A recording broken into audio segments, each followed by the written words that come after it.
श्री मल्लिकार्जुन खड़गे जी, leader of the opposition.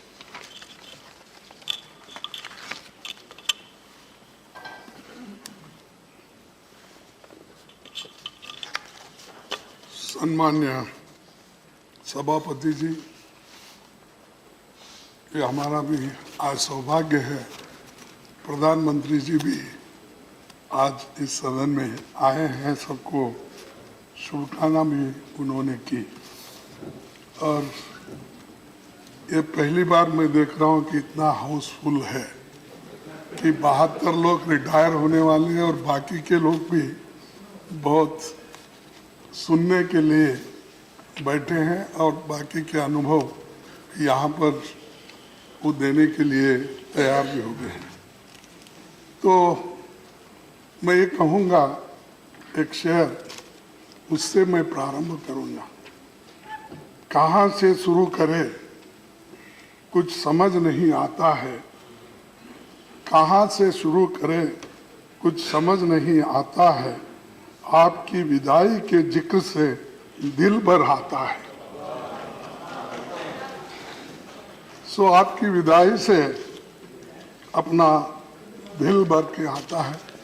और मैं ये देखा हूँ, जब आप विदाई की भाषण जब जून में यहाँ पर कर रहे थे तो उस वक्त भी बहुत आपकी भावना और आप सभापति जी, प्रधानमंत्री जी, विरोध पक्ष के नायक और बहुत से सभी ने मिलकर जो उस वक्त बात कही, उसको भी मैं देखा और सुना। तो इससे यही जाहिर होता है कि ये अपर हाउस का कितना महत्व है। और ये अपर हाउस ये चेंबर ऑफ आइडियाज है। यहाँ पर पूरे इंटेलेक्चुअल्स हैं और हर फील्ड में जो काम करते हुए आए हैं, बहुत से एक्स चीफ मिनिस्टर्स हैं, एक्स प्राइम मिनिस्टर हैं और अनेक मंत्रीगण हैं, सभी लोग और हर फील्ड में काम करने वाले नेतागण यहाँ पर बैठे हुए हैं। तो इनका अनुभव बहुत कुछ हमको भी मिला।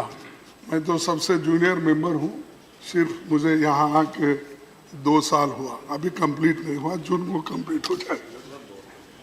तो मुझे भी सीखना है, मुझे सीखने को मिला बहुत से लोगों से।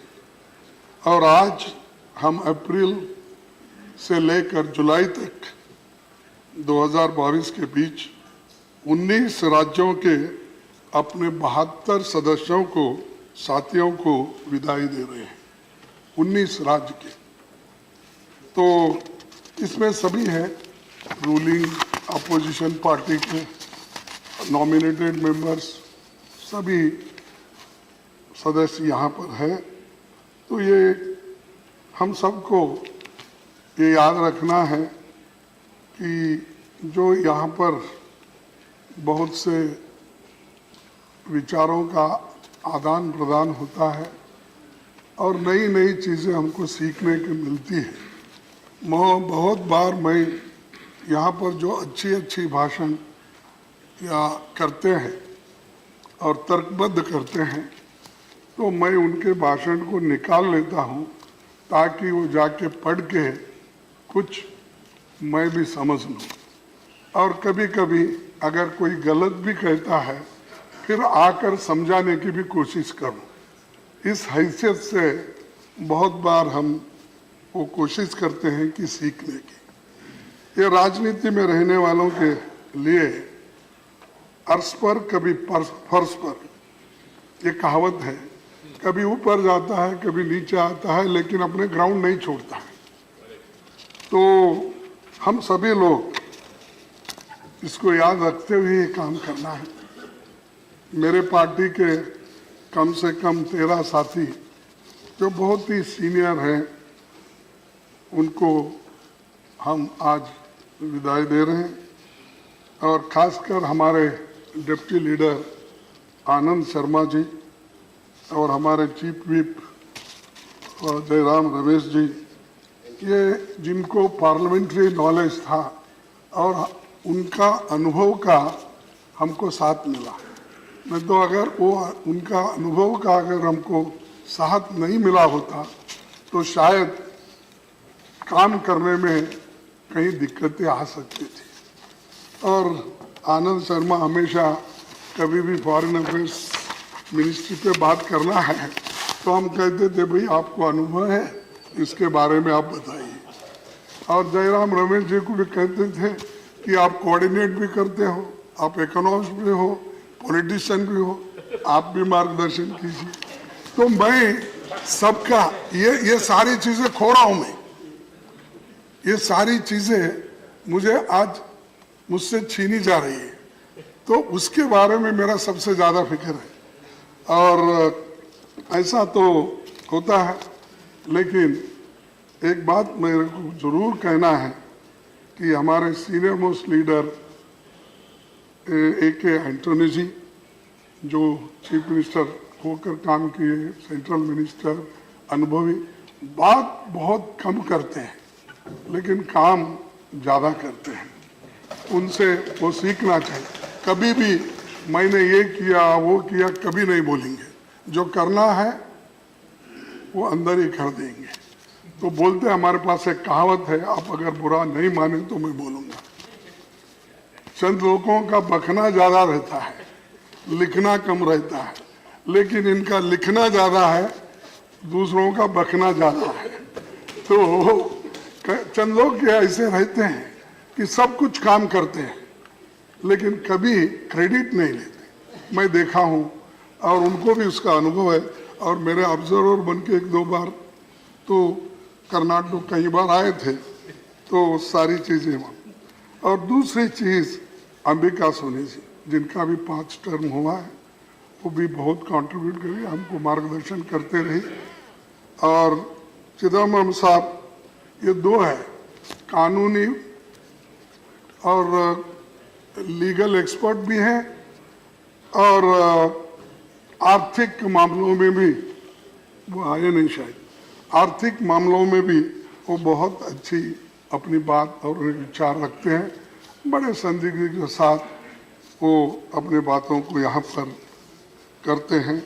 तो ऐसे नेता भी आज इस सदन में से उनकी भी विदाई हो रही है।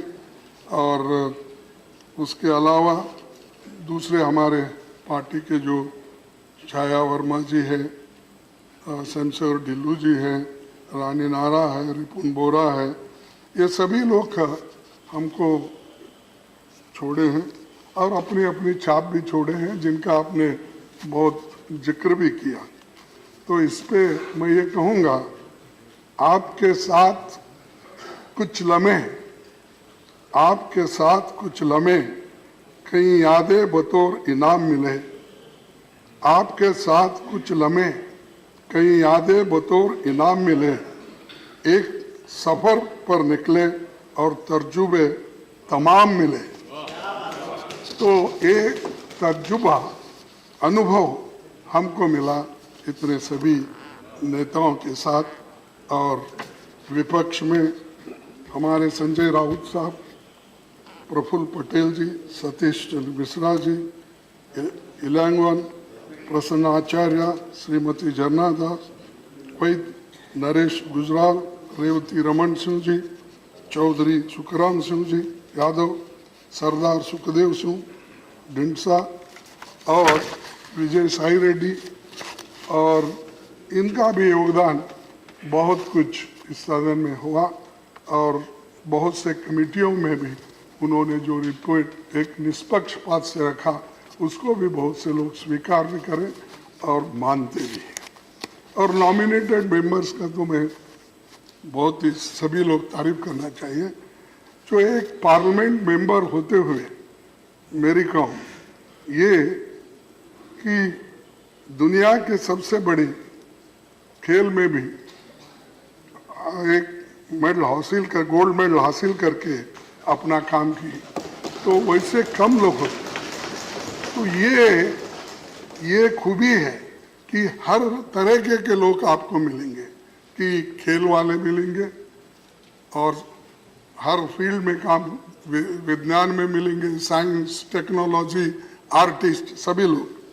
तो इसीलिए इसके अलावा भी जो बीजेपी पार्टी से भी हमारे हाउस लीडर जो पीयूष गोयल जी, वित्त मंत्री निर्मला सीतारमण जी और मुख्तार अब्बास जी और बड़े बहुत से नेता उधर भी हैं जो वो रिटायर हो गए हैं, लेकिन बहुत संयम के साथ ये लोग भी यहाँ पर काम करते आए हैं और सबको, सुब्रमण्यम स्वामी जी भी हैं, तो सभी लोग बहुत अपने विचारों को रख के हमको ध्यान दिया। इसीलिए ये हमारे विचारों के मतभेद हो सकते हैं, लेकिन हम सब मिलके बेहतरीन काम करना है। और खास करके ये सदन परमानेंट हाउस है, ये तो कहीं ये डिसॉल्व होने वाला नहीं है, ये तो चलते रहेगा। इसीलिए ये सिलसिला भी रहेगा कि पुराने लोग जाएंगे, नए लोग आएंगे, ये सदन तो हमेशा चलते रहेगा।